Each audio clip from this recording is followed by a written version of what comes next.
Well, hello and welcome back, and thanks as always for tuning in. This one is episode 8, titled One Liners, The Irish Journalist, Kitty Carlisle and Me, and Dreams of Places I've Never Seen Before, etc. Okay, so I'm going to again continuing with the one liners. The first one is Look ahead to someone looking back.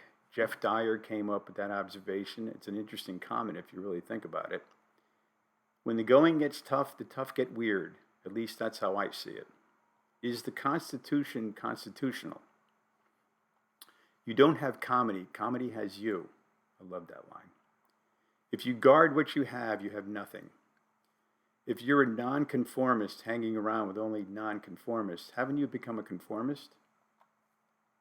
I think the word panic is much maligned today. For most situations, I find it to be the appropriate response.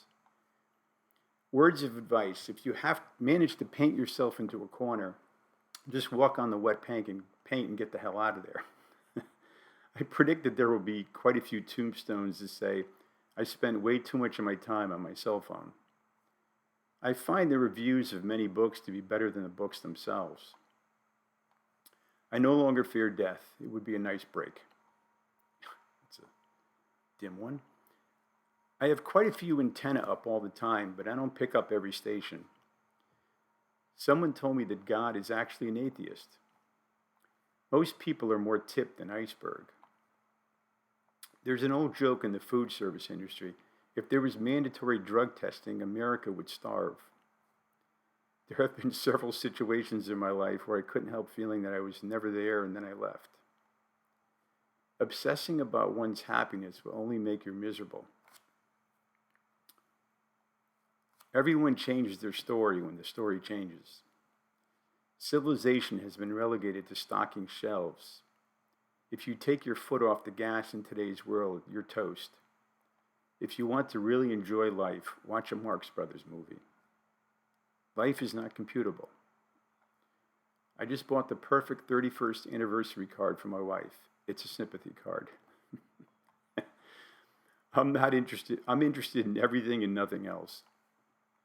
I'm 0 for 15 in my last 15 fights, so I'm due. Life's basic struggle exists when the balance between the collective and the individual. The word intimate is just another word for getting nasty. Behavior is scalable. You know you're in a weird shishi bar when the bouncer looks scrawnier than me. I would not advise agreeing with me because I don't know anything. Being dissatisfied leads to discontent. So does being satisfied. Life resembles fiction more than it does nonfiction. Winning is for losers. The winners will not appreciate this observation, but to hell with them. Life must be observed through various lenses. Intellect is a tool while the emotions rule. Sometimes doing the wrong thing is actually quite liberating. My wife is a very passionate woman, and if she gets any more passionate, I may have to leave her. For me, the sensory world is forever sending me poor information. Every word I've written is based on one word: love.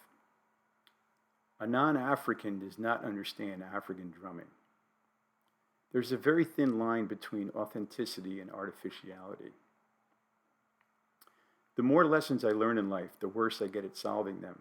Experience is not always the best teacher, and I'm not always the best student. If I had my choice of nicknames, they would be Magneto, Motorishi, or Chicharrones. Don't ask me why, I just like those names. Leaders should be servants. That is their function. I believe in everything and nothing, all at the same time and place.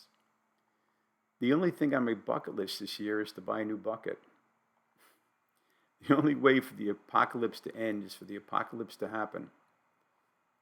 In a current case of a false positive reading regarding COVID-19, I wondered, how does one know that a false positive isn't false? Humanity is more of a verb than a noun. We decided not to observe daylight savings time this year to avoid having to change our clocks again in the fall. Hate is simple and uncomplicated. Love is complex, deep, and intricate. I'm just laughing at myself. The more absurd, inane, and ridiculous things become, the closer we get to actual reality. And this ends the one-liners. So, We'll continue on with a few longer contexts here. My wife told me a story about a journalist who murdered a woman in Ireland, and I told her that's not going to be a good story for him, and I'm pretty sure he won't write about it either. And this was a very unusual story. It's actually happened. Kitty Carlisle, the famous actress from the 1930s and 40s, again, true story, walked up to me on my right-hand side on the corner of 44th Street and 5th Avenue one day during lunch while I was with two coworkers, which is my proof, and said to me, "You're going to escort me down to the Cornell Club like a gentleman." And I was flabbergasted.